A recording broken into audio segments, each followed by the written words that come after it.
Beat Happening's next two albums are decent and do showcase an evolution in their sound, but I see them more as stepping stones for the band. On 1989's Black Candy, a much more Johnson-heavy album, signaled a slightly darker direction. The title track shows off incredibly bizarre sexual provocation and theatrics from Johnson, with the most affronting line being, "Jackhammer can't stand her, can't live unless I have her, sitting dribbling down my chin." Playhouse seemingly sounds like an idyllic escapade, but quickly devolves into more sexual deviance. We'll just take off all our clothes in my playhouse, that's how it goes. The Wistful Cast a Shadow is probably my favorite off this album. A love-struck plea recalls images of early bubblegum. Shadow in my direction. Shadow in my direction. The main significance of this album, in my opinion, is the introduction of a cleaner, warmer guitar sound that allows the music to become more dreamy and winsome.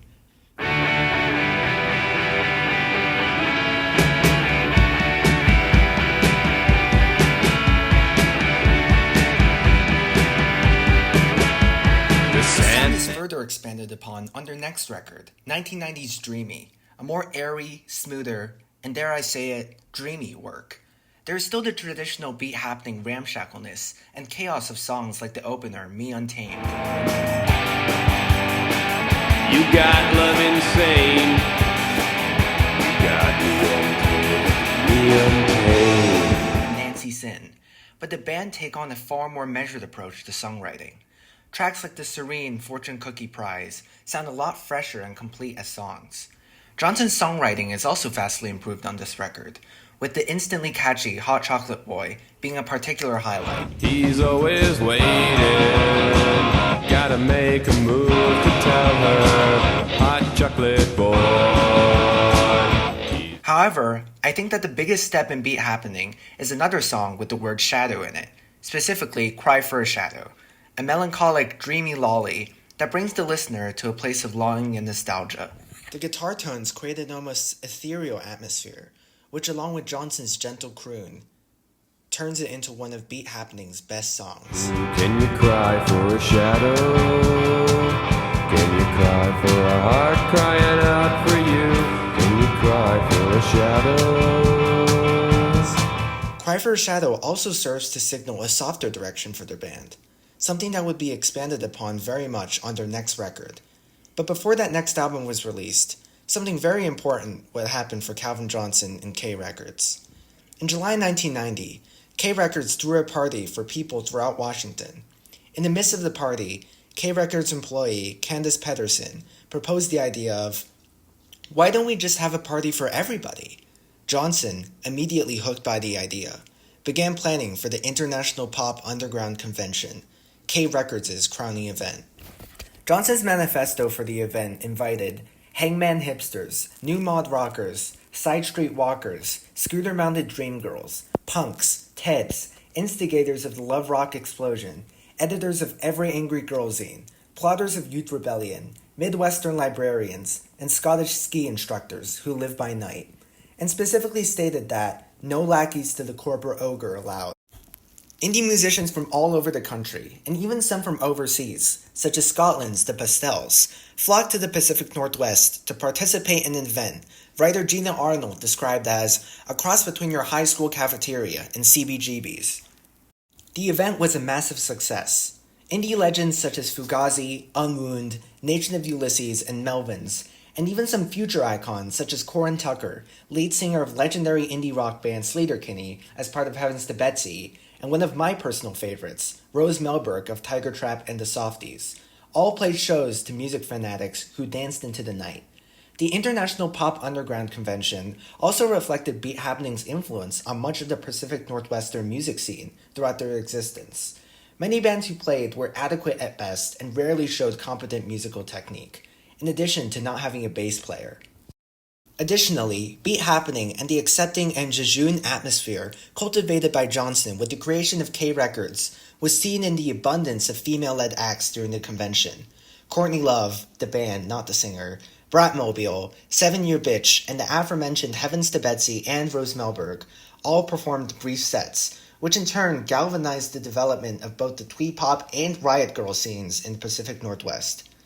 And it was such an inspiring moment because it was just a whole night of music dedicated and for and by women. I had started telling people that I was in a band the spring of 1990 called Heavens to Betsy, and then we had never played a show, and we started practicing over the summer in Eugene, myself and Tracy Sawyer. And Michelle called us and said, well, why don't you play this girl night? It's all girls.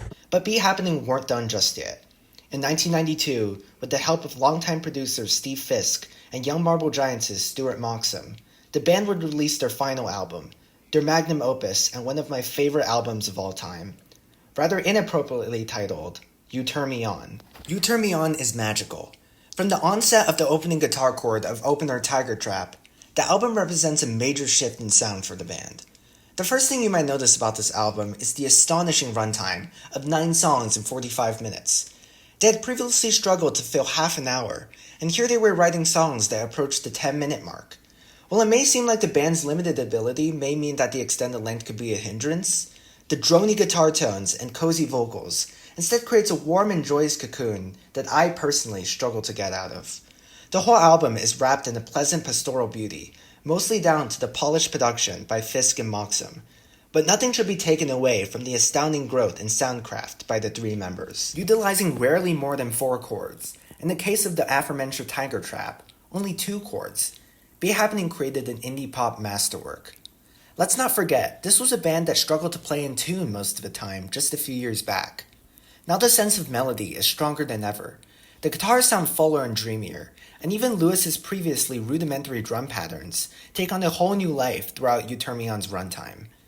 The almost 7-minute long Tiger Trap kicks off the album, and immediately envelops the listener in a gentle guitar wash, which is immediately then supplemented by Johnson's warm vocals.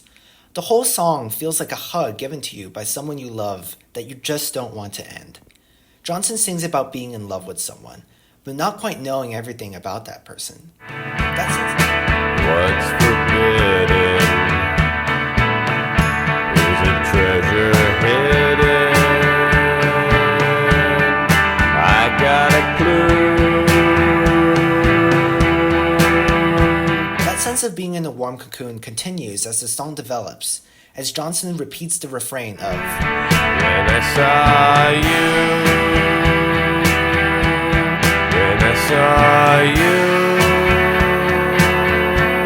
as the guitars continue to hum. The following is a collection of sweet childlike twee pop songs sung by Lewis, Johnson's trademark theatrical rock and rollers, and 2 of the greatest songs ever written. We'll get to the last one in a bit. Noise and Sleepyhead, both sung by Lewis, are standard twee pop tracks, but they are elevated not only due to the polished production, which accentuate the echo of the guitars, but also Lewis's much improved vocals and hooks. I challenge you to not smile as Lewis sings, I heard your voice inside a tune. My thoughts gone, steeple chasing the moon. I heard you say that I didn't hear. I like the way you fix your hair. on Noise.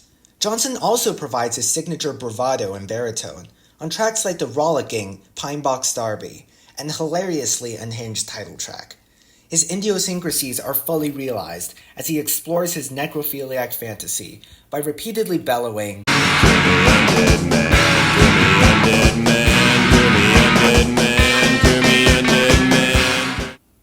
on the title track.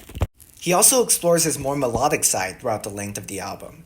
Teenage Caveman and Hey Day both feature more fully developed songwriting from Johnson, both of which can boast unforgettable hooks.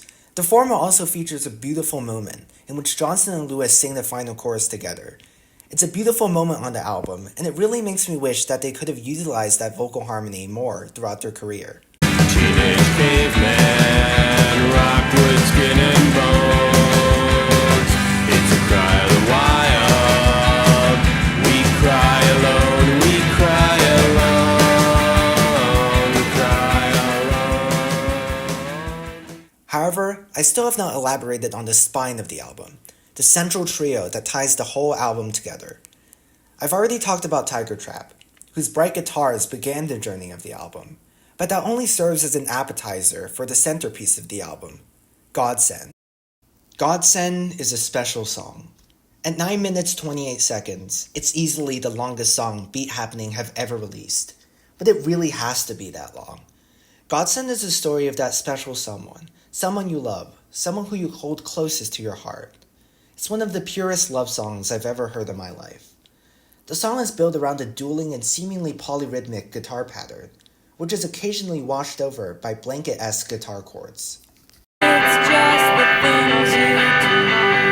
You make it true. It's just the Lewis, despite sounding naive and immature, paints a simple but deeply moving picture of someone who you're in love with. It's a love song that sounds as callow as it is moving. It's simple but also profound. As it plays, it almost forces you to think of the people you love and why you love them so much. You're a godsend. You're a godsend. You're a godsend. You're a godsend. Godsend would be a fitting closer to the album, but Beat Happening decided that having only 2 all-time great indie pop songs wasn't enough. The album closer, Bury the Hammer, is a fitting closer to the album, if not Beat Happening's entire career. It embodies everything great about Beat Happening. Sentimental vocals from both Johnson and Lewis, glowing guitar melodies, and even what unexpectedly sounds like a marimba. It's a gorgeous song, and an appropriate sending off for one of the most legendary indie bands of all time. Bury the hammer, bury the hammer, bury the hammer, bury the hammer. Beat Happening would break up soon after the release of You Turn Me On in late 1992. The band would release one comeback single in 2000 called Angel Gone, but not really anything has happened regarding new music or even a reunion tour. Lewis and Lunsford have gone back to doing normal person stuff, but almost 40 years on from the founding of K Records, Johnson is still very much active within the Pacific Northwest music scene. He's been involved in several musical projects post-Beat Happening, including Dub Narcotic Sound System, The Halo Benders, and The Go Team, not that one. Along with continuing a music career, Johnson has also had a hand in the nurturing of several high-profile indie legends, along with playing a part in production for one of the most beloved indie albums of all time. K Records' roster includes, but is not limited to, Built to Spill, Modest Mouse, Unrest, Beck, Link, and one young Phil Alvarum, whom you might know better as the leader of the Microphones. Whilst Johnson and K Records played a relatively minor role in the growth of many of the artists I just listed, there's one exception. That's because Johnson actually helped produce The Glow Part 2. Yes, you heard me right. One of the most forward-thinking and legendary experimental folk albums of all time was in part produced by Calvin Johnson. As part of a foreword for the 33 and a third book about Beat Happening's debut, Phil Alvarum wrote about Johnson. Calvin came to Olympia playing bass in a pirate-themed surf band called Walk the Plank and laser glared at everyone in the audience at the tiny store, playing the legendary persona. Eventually, I traveled to Olympia with D+, to record in Calvin's basement, and the world expanded exponentially further. Beat Happening are a bit of an enigma within independent music. Not only is it hard to truly classify their sound, but it's also a challenge trying to pin down who exactly they are. They're iconoclasts that never truly fit under one label. However, I think the thing that made me and many others fall in love with Beat Happening is their true embodiment of the punk ethos. They made it very clear that they didn't give a single fuck what people thought of them. They didn't give a single fuck about what they could and couldn't do. They just wanted to make music. When Beat Happening first started touring, Lunsford regarded that the experience of being the one performing instead of being the one watching was a jarring experience, sort of an us versus them scenario. In many ways, this ethos of, we're not really musicians, but we're gonna do the best we can, is the reason why I'm making this video.